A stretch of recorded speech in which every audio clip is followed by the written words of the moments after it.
கோவலம் சட்டமன்றத்தில் உட்பட்ட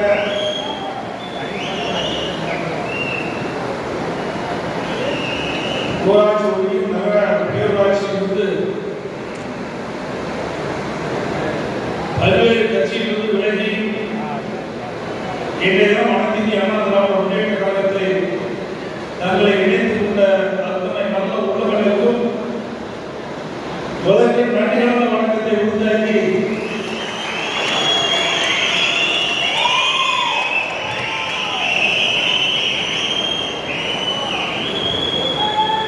மாற்று கட்சியிலிருந்து இன்றைய தினம் அதிமுகவில் சேர்கின்ற நிகழ்ச்சிக்கு தலைமைதாங்கி தலைமுறையாற்றிய மாவட்ட அம்மா பேரவை செயலாளர் கோவலம் சட்டமன்ற தொகுதி உறுப்பினர் மணி அவர்களே, முன்னாள் வெள்ளீஸ்வரர் வெற்றி அவர்களே, நிகழ்ச்சியை பங்குபெற்ற சதீஷ் சட்டமன்ற உறுப்பினர் மாநில அம்மா பேரவையுடைய பிரச்சார சபை சுந்தரராஜன் அவர்களே, மேடையில் வீட்டிருக்கின்ற கோவலம் சட்டமன்றத்தில் உட்பட்ட ஒன்றியத்திற்கின்ற ஒன்றியங்களுடைய செயலாளர்களே, பேருக்கழக செயலாளர்களே, முன்னாள் ஊராட்சி ஒன்றிய தலைவர்களே, நிகழ்ச்சியை முன்னிலை விளையாட்டிய முன்னாள் சேர்மன் அவர்களே, மேடையில் வீட்டிருக்கின்ற கழகத்துடைய முன்னாள் நிர்வாகிகளே, பத்திரிகையாளர்களை ஊடகங்களை அனைவருக்கும் என்னுடைய உலக நடைபெற்ற வழக்கத்தை நேரங்களை தெரிவித்து இன்றைய தினம் ஆளுநர் திராவிட முன்னேற்ற கழகம் 2021 சட்டமன்ற பொதுத் தேர்தலிலே கொடுக்கப்பட்ட வாக்குறுதி சுமார் 525. அதில் 4 வாக்குறுதியோட இதுவரை நிறைவேற்றப்படவில்லை. ஆனால் முதலமைச்சர் 98% வாக்குறுதி நிறைவேற்றப்பட்டதாக ஒரு பொய்யான செய்தி வெளியிட்டுக் கொண்டிருக்கிறார். அவருடைய அமைச்சர் சகாக்கள், திமுக பொறுப்பாளர்கள் நாங்கள் போராடி கொடுக்கப்பட்ட வாக்குறுதியை பிரிக்கிற சூழ்நிலை தமிழகத்தில் நிலவிக் கொண்டிருக்கிறது.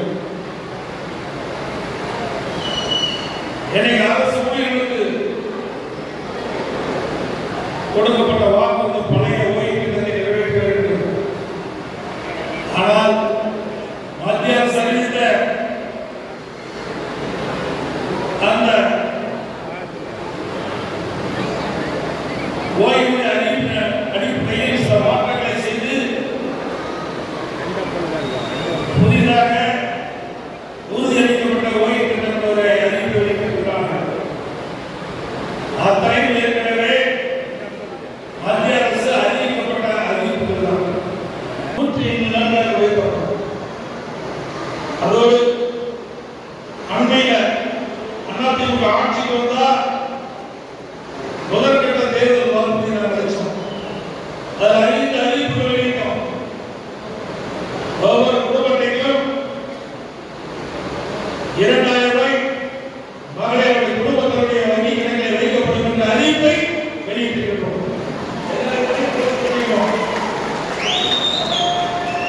அதே போல 125 நாட்கள் மத்திய அரசு அறிவிக்கப்பட்ட அந்த வேலைவாய்ப்பை 120 நாட்கள் உயர்த்தப்படும். 2வது. 3வது, வீடு இல்லாத ஏழை அனைவருக்கும் 40 காங்கிரீட் வீடு கட்டி கொடுக்கப்படும். அதிலேயே பட்டியல மக்கள், அந்த பட்டியல மக்களுக்கு வீடு இல்லாதவர்களுக்கு, நிலம் இல்லாதவர்களுக்கு நிலத்தை அரசாங்கமே வாங்கி 40 காங்கிரீட் வீடு கட்டி கொடுக்கப்படும். பட்டியல மக்கள் அந்த குடும்பத்தில் வயது வந்த ஆண்கள் இருந்தால் திருமணம் ஆகி தனி குடும்பத்தில் போறாங்க. அப்படி தனி குடும்பத்தில் போய்கிற போது அவருக்கு வீடு இல்லாத ஒரு சூழ்நிலை. இதை கண்டறிந்து அதிமுக ஆட்சி அமைந்தவுடன் அந்த திருமணம் ஆகி தனி குடும்பத்தில் போகின்ற அந்த நபருக்கு அரசாங்கத்தை நிலத்தை வாங்கி 40 காங்கிரீட்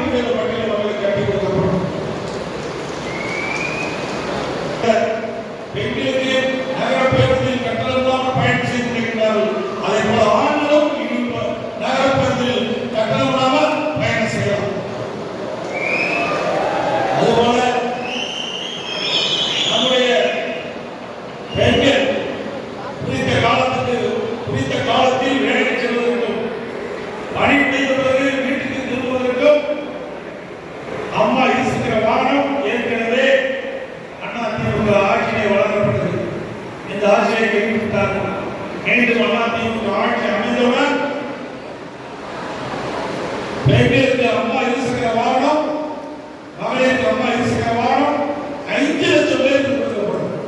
ஒவ்வொரு அம்மா இருசக்கர வாகனத்துக்கு 25,000 மானியம் கிடைக்கும். ஒவ்வொரு அம்மா இருசக்கர வாகனத்திற்கும் 25,000 மானியம் கிடைக்கும். எனக்கு எலக்ட்ரிக் ஸ்கூட்டர் வந்து வெறும் 35,000 தான். 20,000 மானியம் கொடுத்தா 10,000 நீங்க செலுத்தலாம். ஸ்கூட்டர் கொடுக்குறாங்க, அது 10,000 கட்டுங்க. 1000 கட்டினாலே போதும், உங்க வீட்டுக்கு ஸ்கூட்டர் வரும். நீதி டியூ போட்டு ஒரு 1.5 காலத்தில் கட்டிடணும்.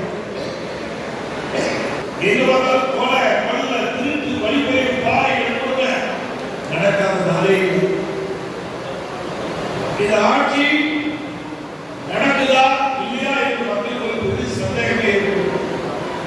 ஏன்னா திறந்தோறும் இந்த நிகழ்வு நடந்து கொண்டே இருக்கிறது. அதை படித்த துப்புள்ளாத அரசாங்கம் தான் திமுக அரசாங்கம்.